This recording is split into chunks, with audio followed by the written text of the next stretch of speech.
भीम उठिए।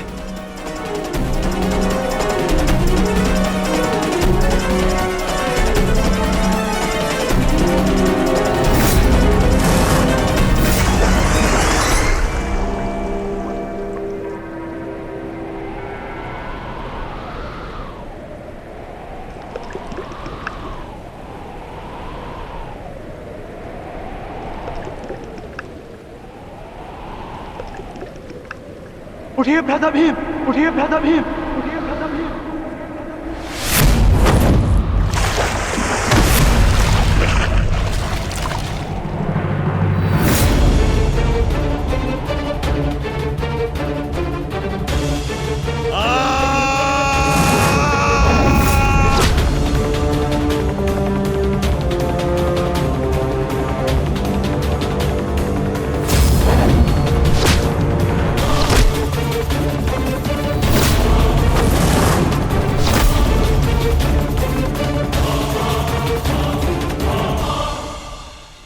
प्रतिज्ञा ली थी ना तुमने कि तुम मेरी जंगा तोड़ेगा।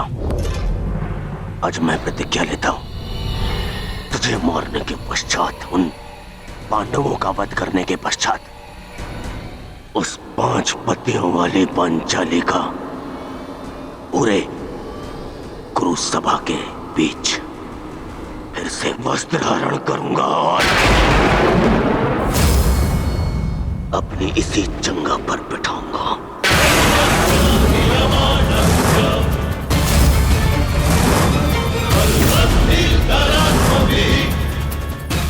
ये श्रद्धांजलि है मेरे 99 भाइयों के लिए।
धर्माणाम् अधिकाराणाम् प्राप्त्यर्थम् साम्राज्यार्थम्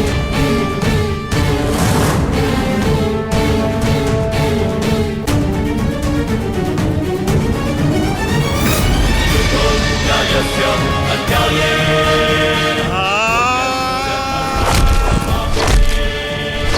योग्यस्य वा अयोग्ये बन्धमिदं सत्याकृतयोः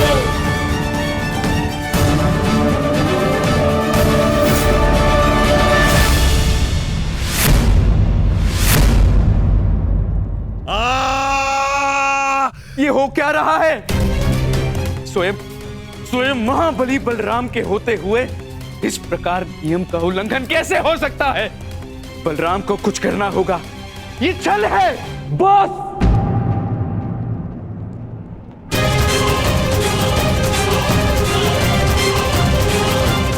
नियम भंग हुआ है।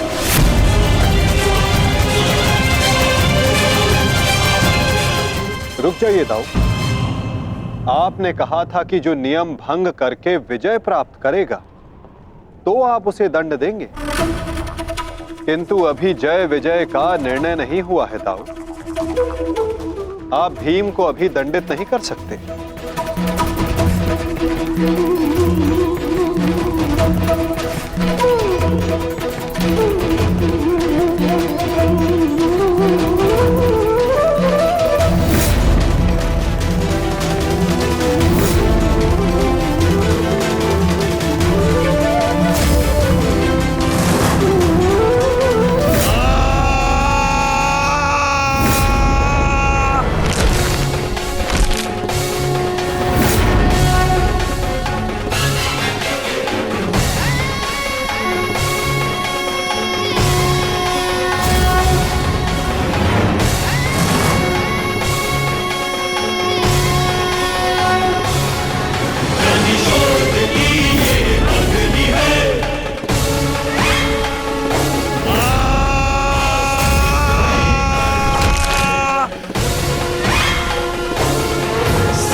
मित्र,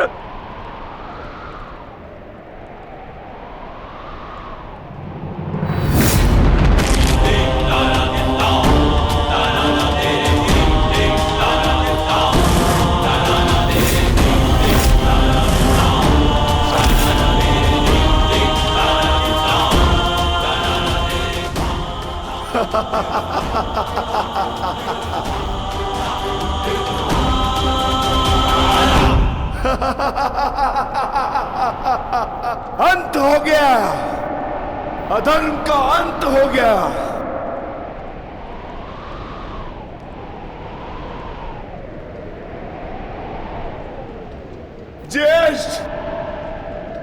पांचाली से कहना, मैंने अपनी प्रतिज्ञा पूर्ण कर ली।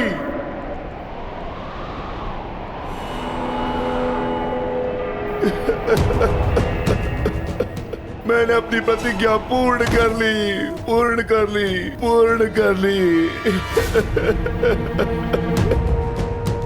ये 100 हाथी के बल वाला भीम 100 भ्राताओं का हत्यारा बन बैठा।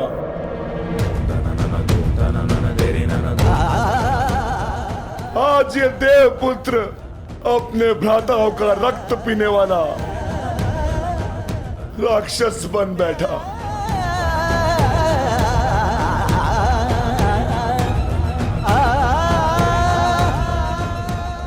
मैंने अपनी प्रतिज्ञा पूर्ण कर ली पांचाली। तुम्हारे अपमान का प्रतिशोध मैंने ले लिया। इस महायुद्ध में, इस महाभारत में मैं विजयी हो गया।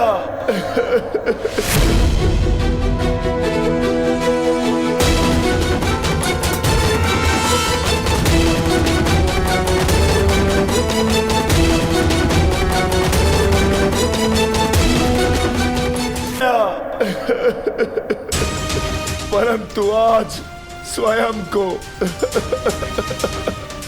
हार गया ये वृकोदर भीम। हार गया ये वृकोदर भीम।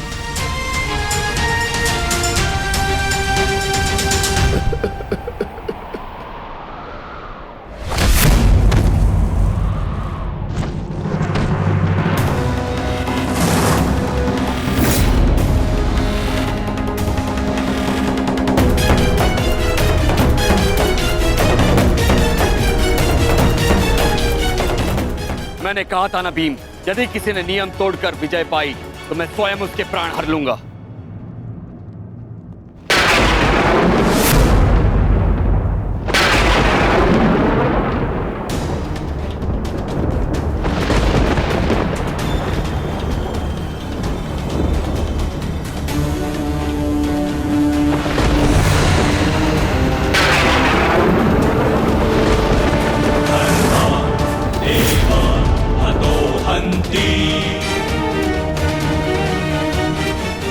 तुमने दुर्योधन की जंगा पर प्रहार करके द्वंद का नियम तोड़ा है भीम।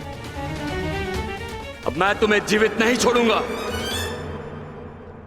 धर्म स्थापना के लिए यह आवश्यक था और मेरी प्रतिज्ञा पूर्ण होने के लिए भी। माधव ने मुझे मार्ग दिखाया, परंतु यदि माधव के ज्येष्ठ मुझे यम के मार्ग पर भेजना चाहते हैं तो मैं उसके लिए भी सच्चा हूं। श्री बलराम। हाँ बलराम, अंत कर दो इस दुष्ट का। ये हत्यारा है। इसने मेरे 100 पुत्रों की निर्दयता से हत्या की है। जिन पांडवों ने मेरे वंश के वृक्ष की जड़ों को काटा है, काट डालो उनके वंश के वृक्षों को। ये क्या अनर्थ हो गया महादेव। आपके दिए गए वरदान के पश्चात भी ये माता अपने पुत्र, अपने दुर्योधन को उस कृष्णा के छल से नहीं बचा पाए। ये कैसा न्याय है आपका। इसने 100 पुत्रों के गर्वित पिता को पुत्रहीन कर दिया। इसने एक अंधे के सभी स्वप्नों को अंधकार में डाल दिया।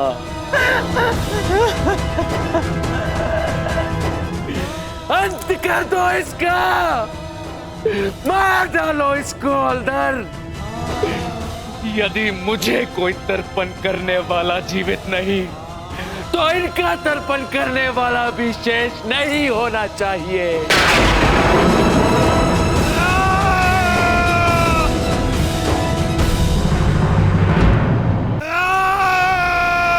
एक क्षण रुक जाइए दाऊद।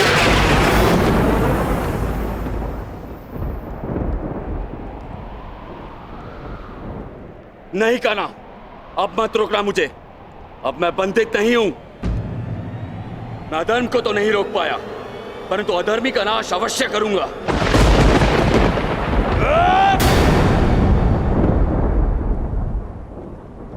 किंतु अधर्म कहां हुआ है दाऊ?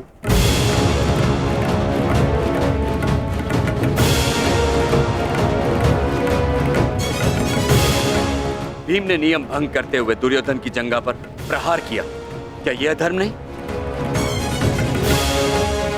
तुमने स्वयं अपनी आंखों से देखा है कान्हा, फिर भी तुम मुझसे प्रश्न कर रहे हो? हाँ दाऊ, क्योंकि ये प्रश्न उचित है।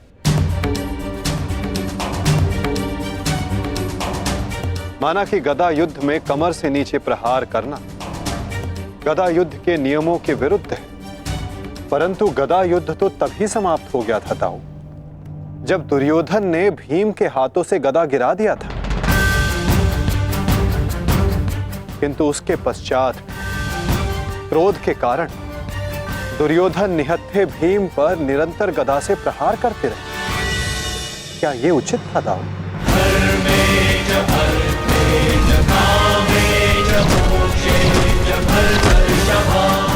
नियम तो दुर्योधन ने तोड़ा था, विकोदर भीम ने तो केवल आत्मरक्षा का प्रयास किया था, जिसके कारण विकोदर को विवश होकर दुर्योधन की जंघा पर प्रहार करना पड़ा।